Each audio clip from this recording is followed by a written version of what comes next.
'Cause I'm in the stars tonight. So watch me bring the fire, set the night light. Shoes on, get up in the morning, cup of milk, let's rock and roll. Kink out, kick the drum, rolling on like a rolling stone. Sing song when I'm walking home, jump up to the top of LeBron. Ding dong, call me on my phone, nice tea and I'll get my ping pong. This is getting heavy, can't hear the bass boom.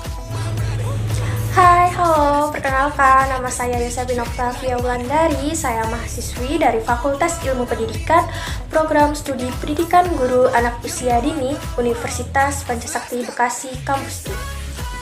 Dalam video ini saya akan menyampaikan resume materi mata kuliah konsep dasar pendidikan yang diampu oleh Ibu dosen Eti Idayani MPD.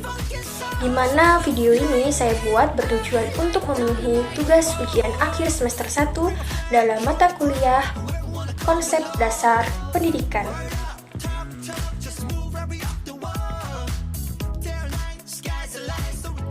Jadi strategi itu apa sih? Strategi adalah tindakan atau rangkaian kegiatan, penggunaan metode, pemanfaatan berbagai sumber daya atau kekuatan dalam pembelajaran untuk mencapai tujuan tertentu. Sehingga perlu dirumuskan tujuan yang dapat diukur keberhasilannya sebelum menentukan strategi itu. Jadi strategi pembelajaran adalah pola umum perbuatan guru dan murid dalam perwujudan kegiatan belajar mengajar. Strategi belajar mengajar dapat pula diartikan sebagai segala usaha guru dalam menerapkan berbagai metode pembelajaran untuk mencapai tujuan yang diharapkan. Prinsip umum strategi pembelajaran yaitu 1. Berorientasi pada tujuan, 2. Aktivitas, 3. Individualitas, 4. Integritas. Dan kemudian ada juga prinsip khususnya, yaitu diantaranya 1. Interaktif, 2. Inspiratif, 3. Menyenangkan, 4. Menantang, 5. Motivasi.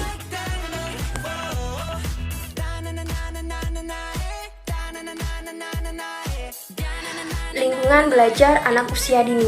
Lingkungan belajar anak usia dini adalah tempat berlangsungnya kegiatan belajar yang mendapatkan pengaruh dari luar terhadap keberlangsungan kegiatan belajar tersebut dan merupakan sarana dunia bermain mereka. Dan untuk jenis lingkungan belajar anak usia dini ada 2, yaitu di dalam ruangan atau indoor dan di luar ruangan atau outdoor. Dan alat-alat permainan yang diperlukan untuk kegiatan bermain dan belajar anak di dalam maupun di luar ruangan disusun menurut sifatnya dan tujuan aktivitasnya dalam kelompok-kelompok yang disebut area atau sentra kegiatan. Area kegiatan selalu berorientasi pada anak sebagai pusat dan mengharapkan keaktifan anak, serta agar keberhasilan pelaksanaan program untuk pendidikan anak usia dini, maka guru dan orang tua harus memperhatikan cara pengaturan lingkungan belajar dan bermain anak usia dini tersebut, serta penggunaan alat permainan di dalam kelas maupun di luar kelas harus dalam pantauan guru. Dan untuk lingkungan belajar juga membutuhkan peran pengaturan lingkungan belajar, di mana ini adalah bentuk usaha pelaksanaan ini agar lingkungan yang ada mampu menstimulasi anak pada kegiatan belajar secara optimal. Prinsip pengaturan lingkungan belajar dan bermain anak usia dini, yaitu ada 1. Prinsip tingkat perkembangan anak, 2. Stimulasi perkembangan anak, 3. Menghindari anak cedera, 4. Informasi yang berkaitan dengan anak dan akan mengikuti kegiatan belajar, dan 5. Kegiatan harus dilakukan anak yang berkaitan dengan tujuan khusus yang hendak dicapai. Adapun fungsi menata lingkungan belajar anak usia dini yaitu 1. Mempersiapkan lingkungan fisik yang aman, nyaman, menarik, dan didesain sesuai dengan perencanaan sehingga mendorong anak untuk mengoptimalkan perkembangannya. Kemudian mendukung anak untuk mandiri, bersosialisasi, dan menyelesaikan masalah.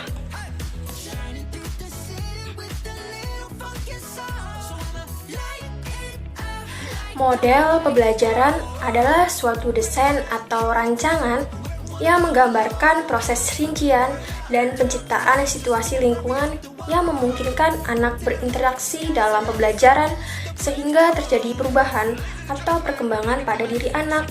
Adapun komponen model pembelajaran meliputi 1. Konsep, 2.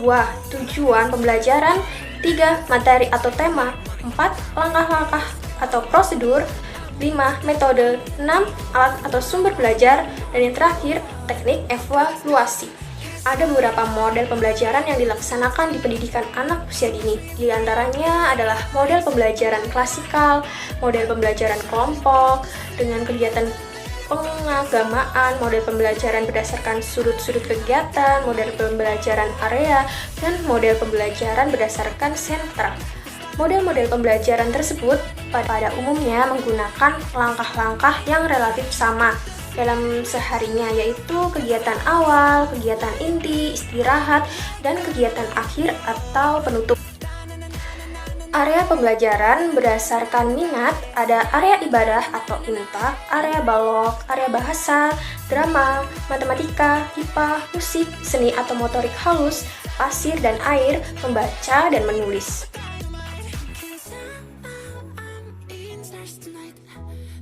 Asesmen merupakan kegiatan yang dilaksanakan dalam proses pembelajaran.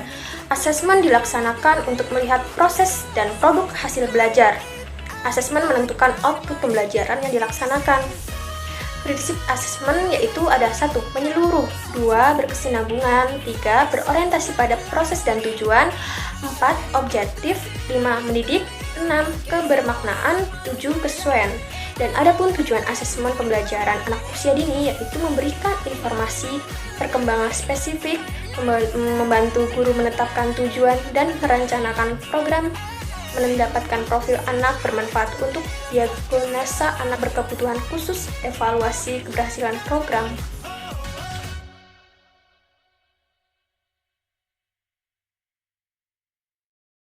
Manajemen PAUD adalah suatu usaha mengelola semua kegiatan termasuk proses interaksi edukatif antar anak didik dengan pendidik dan lingkungannya secara terencana, teratur, dan sistematis untuk mencapai tujuan pendidikan di taman kanak-kanak atau PAUD. Tujuan manajemen pendidikan PAUD dapat dicapai dengan cara mengefisiensikan biaya-biaya pengeluaran tetapi dengan hasil yang optimal dan mengefektifkan langkah-langkah dalam mengambil setiap keputusan sehingga tujuan lembaga dapat tercapai. Prinsip-prinsip manajemen PAUD diantaranya ada 1. Komitmen, 2. Profesionalitas, 3. Komunikasi dan koordinasi atau kesatuan kerja, dan yang terakhir kompetisi. Kemudian fungsi manajemen PAUD sendiri yaitu ada untuk perencanaan, 2. Pengorganisasian, 3. Kepemimpinan, dan yang terakhir pengawasan.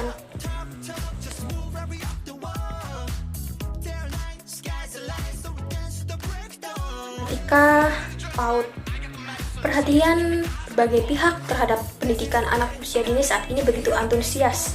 Pemerintah dan masyarakat telah melakukan berbagai usaha untuk meningkatkan pendidikan anak usia dini di Indonesia.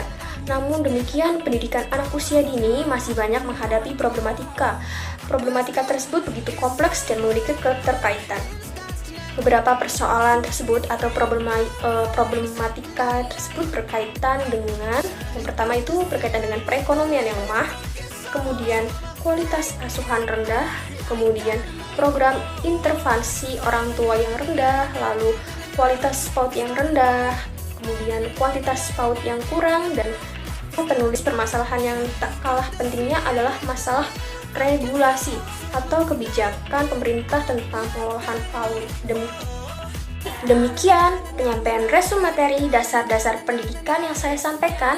Apabila masih banyak kekurangan, kesalahan dalam menyampaikan resume materi ini, saya mohon maaf.